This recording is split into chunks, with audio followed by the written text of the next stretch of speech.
Ever have a news story hit close to home? Well, we have one that hit close to home to me. Hi, welcome to Azimuth Podcast. I'm Kimberly McNabb, and with me as always is my loving husband, Barrett McNabb. So, the story coming out of Georgia with Laken Riley really hit close home for me. I went to the University of Georgia. I've run that trail that her unfortunate murder happened on. I worked at the dining halls where Jose Antonio Ibarra's brother, Diego, worked. He worked at Bolton Dining Hall. I met my best friend, whom you've met, at Bolton Dining Hall. I lived in Russell Hall. I worked at Village Summit Dining Hall, which is much closer to the intramural fields where Laken Riley met her unfortunate end. And you know, the interesting thing is I knew that you worked there, and I knew you went to the University of Georgia and being a big runner. And I think you and I came to the same conclusion at the same time, that these were all the locations that you used to frequent. Oh, yes. And I used to live down the street from the Lake Carrick at Riverbend apartment complex. And the thing that struck me was not only did his brother, Jose Antonio's brother, Diego, work at the dining hall, Bolton Dining Hall, that's across the campus where the lake is, where they lived. So not only is he in Athens, he's crossing that campus every day. Fortunately, the University of Georgia found out about this and fired him. So that's very fortunate. But, the story really hit home close to me. So there are multiple layers of fault here. So top up at the local government, you have Mayor Gertz said, well, Athens isn't a sanctuary city. This whole story highlights the difference between law and policy. Exactly. So if the law is not enforced, your policy sucks. Right.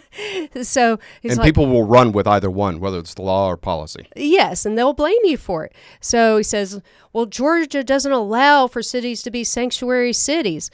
But, the protesters demand that he revoke his 2019 resolution in which the county government welcomed people from all lands, and Gertz himself had signed in 2019. So you have the mayor, you have the Sheriff Williams. His whole campaign was not building a culture of fear. And so he campaigned on not cooperating with ICE.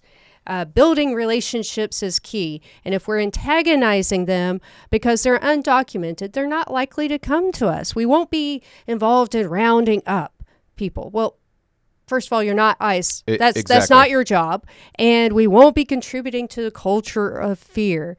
Well, you know what? Okay, so you're not going to round them up. But when they commit illegal acts, then deport them. I mean, the problem that I have with that statement is obviously, that is circumventing the intent of Georgia law to not have sanctuary cities. And so it's kind of like one of those things where it's a wink and a nod.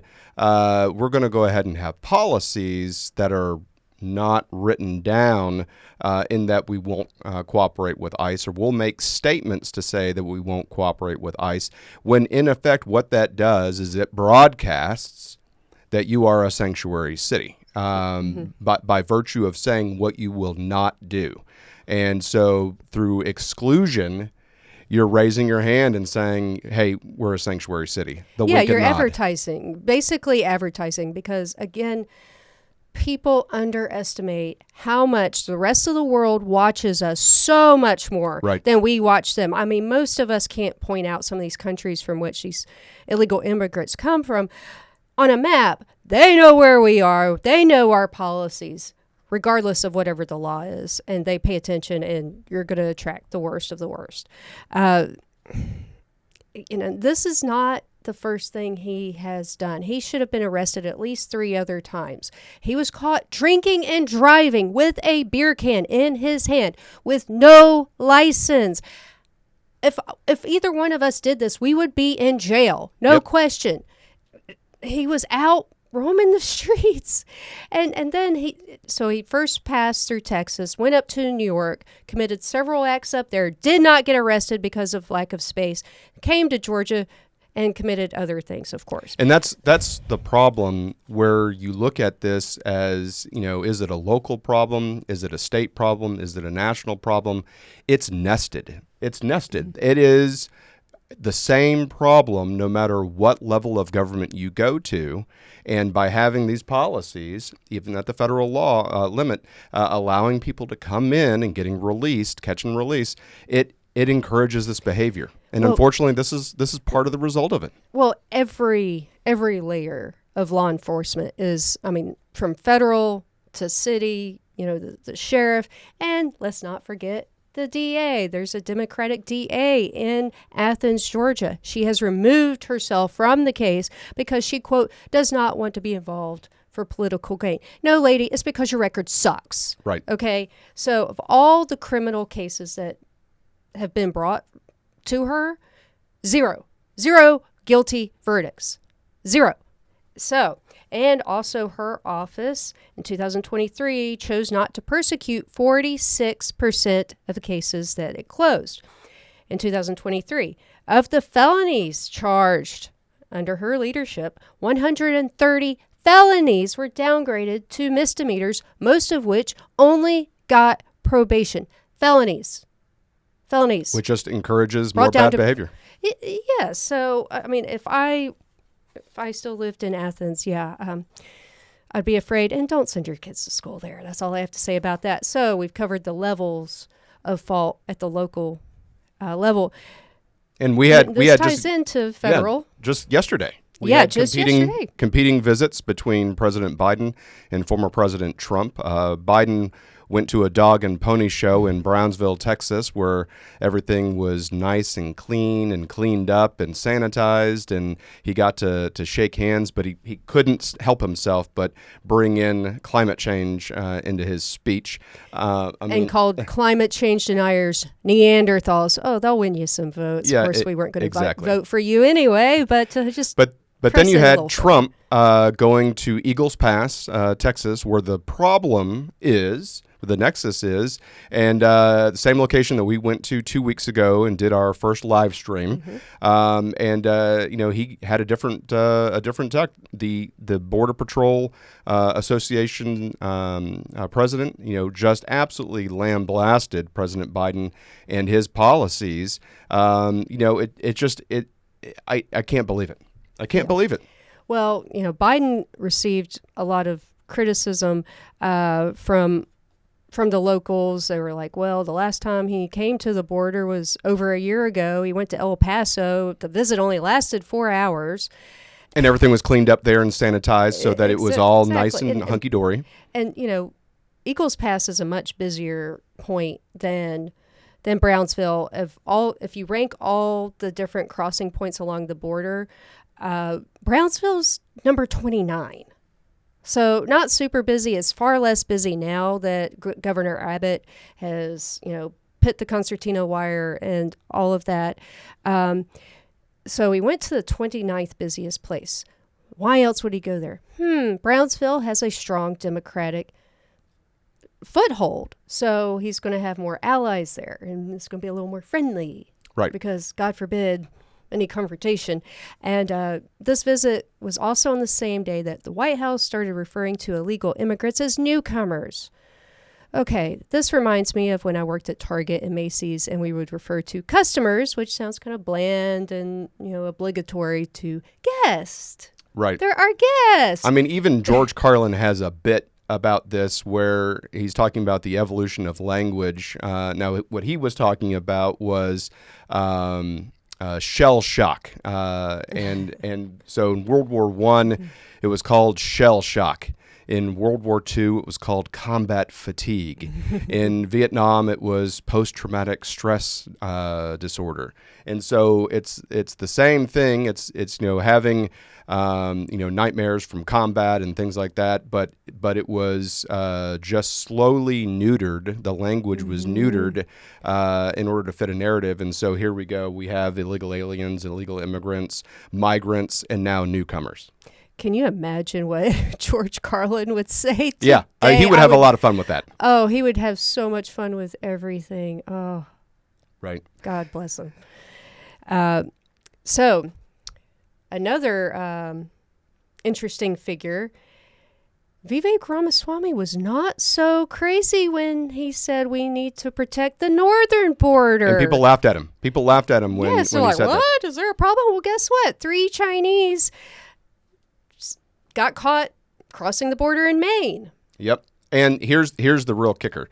So the person that was waiting in a car to pick them up was he himself, a Chinese national that had snuck across the border and was under the release program and pending his immigration status. So he snuck across, got caught, catch and release, was released, and then got himself a car and assisted 3 additional Chinese nationals to come and sneak across the border where he had a waiting car and he was going to pick them up.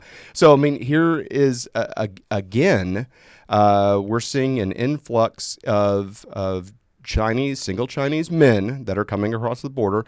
It's happening in Southern California, but it's also happening in the north part of the United States. And here's the big thing on that. When you look at when people disagree with illegal immigration, the left immediately loves to hit "you're a racist" button. They love to hit the easy button and just say you're a racist.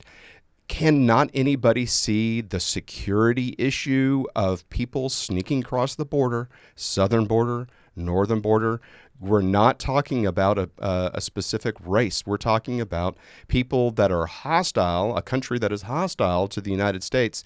It should bother you. It really should. And it does. It bothers the majority of Americans. It's the number one issue, which is why Biden is now finally starting to go to the border and address it and say, hey, I can do some executive actions that he could have done previously, but now that people are jumping up and down and making such a big scene of it. You know, Elon Musk, he recently said the reason that illegal immigrants are not being deported is he understands that the Democrats see them as potential voters. Mm-hmm. He sees that at some point in time they're going to vote blue, and every person that they deport is going to be a loss of a potential Democrat vote. Now, one of the things, there's a conspiracy theory about this great replacement theory, in that white people are concerned that there is a conspiracy to have brown people come into the country. That's absurd. Who cares? The people that are coming across the borders are from Eastern Europe. So they're Caucasians. They're from the Middle East. Middle Easterns are Caucasians as well on the demographic. You have people from Africa, from South America. You have people coming in from everywhere, okay? It is not about race. It should be about security. Mm-hmm. And, Elon Musk, having been a legal immigrant, he is a naturalized citizen from South Africa. And he came here the correct way and waited in line and took his citizenship exam. And so I think he has the ability to speak wisely on the matter. But you can't argue with it's not necessarily about replacing white people. I think it's about replacing Republicans is really what it's boiling down to. Yep, securing their vote. And they don't care about us. They care about their power. Yeah, exactly. Pure and simple. And so, we have this uptick in violent offenses. Venezuela has closed their borders for return flights to take deported Venezuelan criminals back. Can you blame them? I mean, the ones that we want to send back are the ones that have committed violent crimes. Yeah, they're not sending doctors and engineers and accountants. They're sending their criminals, and that's why Venezuela has hit a 22-year violent crime low, because they're sending them here. Yeah, and they're like, look, we're not taking them back. So I mean, what do you do with them? I mean, what do you do with them? Yeah. So the policy needs to change. Biden has now jumped on the train where we've said, hey, look, there's been a problem. There's a problem. You have his press secretary saying, no, the border is secure, and everybody's laughing at her. And just that's the talking point. The border is secure. There's nothing to see here until finally Biden said, okay, there's an emergency at the border. And then obviously she looks stupid because he just completely undermined her dumb talking point. I think she does that to herself anyway. Yeah, well, yeah, exactly. I think when Admiral Kirby takes over her job and pushes her out of the way, I think there'll be some intelligence at the press secretary podium. So, anyway, thanks for tuning in, and please stay tuned after these messages. Hi, everyone. Thank you for listening. If you enjoy our show with all of the stories we share, we would love your support. And it's as easy as clicking that subscribe or follow button. This will ensure you never miss an episode and keeps us bringing you these important stories. Your support makes a huge difference. Thank you so much for being part of our podcast family. Thanks, and keep tuning in.